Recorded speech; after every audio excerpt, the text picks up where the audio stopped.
All right, we are back with the GSMC Wrestling Laureate podcast, brought to you by the GSMC Sports Network. I'm your host, Eric Rodriguez, here every Monday through Friday, 8 p.m. Pacific time, 11 p.m. Eastern time on the GSMC Sports Network, talking about the thing that we love most in this world, professional wrestling. So just kind of reflect on what we talked about. We had our WWE Monday Night Raw review, we had our WWE NXT preview, and then we talked about no, sorry, excuse me. We're talking about WWE content leaving Hulu. Our last segment, we talked about some short title reigns for WWE Hall of Famers slash superstars. And now we're going to talk about something that we talk about in my last segment on every Tuesday, our Tuesdays today in wrestling history. The good thing about today, guys, and I know this might sound, actually, no, this is pretty damn important. It's pretty damn important. Nobody's died on this day. I got to be honest. I'm not trying to shed a grim light on the show, but for that, let's get a round of applause. Let's get a round of applause. No one on the day of, obviously this could be missing because, I only have like one source when I watch my, well, I have a couple sources when I talk about, today's and Tuesdays today in wrestling history. But as of right now, I obviously in the chat, if you know a wrestler who's passed away on this day, make sure, you shoot it in the comment section. But as of right now, there's no one who passed away today. So I don't know. You know, it's a new day. Yes, it is. I'm just kidding. No, we have some notable wrestling, birthday today. We had the leader of the Pure Fusion Collective, Sonya Deville. Happy birthday, Sonya. I hope you have a great birthday.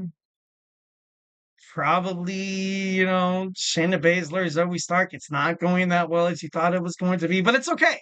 It's okay. Maybe on that birthday cake, the candles that you're blowing out tonight, you can make one wish to make this Pure Fusion Collective storyline actually work. I'm just kidding. No, love Sonya Deville. Think she's a great wrestler. We also have Shane Thorne. Sonya Deville is ninth. Oh my God, we're going back to Sonya Deville real quick. 1993. Damn, she's 1 year younger than I am. That's crazy. Wow, I was born in 1992. So, of course, the 90s babies are always the best babies. I'm sorry, and I hate to turn this podcast into something of subjectivity or like, I'll be like, oh, 90s babies, are you serious right now? I never grew up during the age of the internet. And I don't consider myself like flawed or I don't consider myself, unlucky. I consider myself lucky. You didn't have cell phones, you didn't really have computers, you didn't have games. Social media came out when I was a senior in high school. I honestly, liked the way I grew up. I thought it was pretty badass. And, I feel bad for kids nowadays with the pressures of social media, posting, and all this, anxiety and, all this self-image problems. It's hard. It sucks. But, I don't know. It's kind of crazy that she was born, a year after me and kind of crazy. We also have birthdays. We got Shane Thorne, Christopher Nowinski, also Stephanie McMahon, the wife of Triple H Paul Levesque, the Triple H Paul Levesque era. Happy birthday, Stephanie McMahon. Obviously, I doubt you're watching this podcast, but if you are, just know that we love and appreciate everything that your husband is doing in the world of professional wrestling. Good luck with your dad's situation. I'm just kidding. No, I'm not going to mention that. Not going to mention that. Stop it. Stop it. Don't make me mention that. Damn it. But anyways, it's all gravy. It's all water under the table. It's all water under the bridge. So yeah, the today in wrestling history. 1979 on WWS Madison Square Garden show from New York, the main event of Nikola Volkov versus Chief Jay Strongbow ended in a draw after the show overran the 11 p.m. curfew in place of Madison Square Garden. Officially known as the curfew draw, early in the night, Bob Backlund defeated Pat Patterson in a steel cage match. In 1984, we saw Greg Valentine defeat Tito Santino in London, Ontario, Canada to win the WWF Intercontinental Championship in 1990. Herb Abrams Universal Wrestling Federation held their first ever television tapings in Reseda, California, a stacked 21 match card. Wow. Featured an impressive list of talented superstars, including Cactus Jack, Paul Orndorff, also, Dr. Death, Steve Williams, and B. Brian Blair, but the attendance at ringside was just 450 people. In 1996, WWF presented In Your House 3, triple header from Signal, Michigan. The main event was a winner-take-all match featuring Diesel, the WWF champion, and Shawn Michaels, the Intercontinental champion, against the tag team champions Owen Hart and Yokozuna. Due to Hart going missing, it was decided that the British Bulldog would take his place. However, Owen Hart made his appearance before the end of the match and ended up being the one, who pinned Big Daddy Cool Diesel and Shawn Michaels to become the one who holds all the gold. The next night on Monday Night Raw, it would be decided that Owen Hart wasn't legal in the match. The results were avoided. That the tag belts returned to Hart and to Yokozuna, which is kind of crazy, kind of crazy. In 2000, WWF Armageddon was live from the First Union Center in Philadelphia, Pennsylvania. Matt and Jeff Hardy defeated Edge and Christian in a steel cage match to win the tag team titles with a slight assist from Lita. Elsewhere in the night, you saw Eddie Guerrero defeat Rikishi by disqualification to keep possession of the WW. No, wait, no, it's not. Okay, of the keep possession of the Intercontinental. I thought it was either the European or the Intercontinental of the Intercontinental Championship. Kind of crazy. And returning Stone Cold Steve Austin gave a stunner to Steve Blackman, followed by three stunners to Shane McMahon. The main event was a fatal four-way match, and The Rock retained the WWF Championship against The Undertaker, against Kane, and against the man who he would pin at the end of the match, Chris Benoit. In 2005, Ring of Honor Survival of the Fittest had its six-way elimination main event in which um, Roderick Strong defeated Christopher Daniels, Samoa Joe, Austin Aries, Colt Cabana, and Jay Lethal in 50 minutes. Each wrestler had won matches earlier in the evening to get into that final position, which was, I think that's kind of cool. I thought that was pretty badass. 2006, TNA No Surrender came from the Impact Zone in Orlando, Florida. The main event was billed as as fans entered the. No, they didn't. No. Okay, here we go.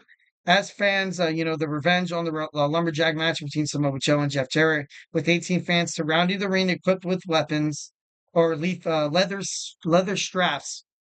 Joe would win the match via pinfall. This wasn't the most unique match on the card, as earlier in the night there was a 16-man triple chance tag team battle royal. When a wrestler got eliminated over the top rope, they would stay at ringside until their partner was eliminated. Then both would ring at ringside. However, when the match got down to the last two wrestlers, their partners would rejoin the action, and it would become a standard 2-on-2 tag team match.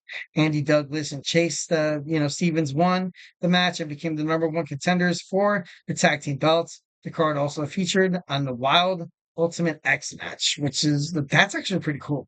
Just imagine that happening in WWE. Definitely a lot of new innovative ideas that I feel like WWE should pick up from independent wrestling like TNA or Ring of Honor, also New Japan Professional Wrestling. There's a lot of examples of matches that could possibly go right if you kind of put the right superstars within the mix. And this could definitely be one of them. That would be pretty badass. That would be pretty badass. And obviously in terms of today's in wrestling history, I remember watching highlights of that Unforgiven match in Philadelphia. It was cool. It was cool. Obviously, with the gloom over the whole Chris Benoit thing, and I can't mention too much of it, so I'm going to move on before, yeah. But I don't know. It's just, I remember watching that match and I remember I don't know, I was astonished. You know what I mean? I thought it was actually pretty cool. All right, guys. So thank you so much for tuning in to the GSMC Wrestling Laureate podcast. That's it for me tonight.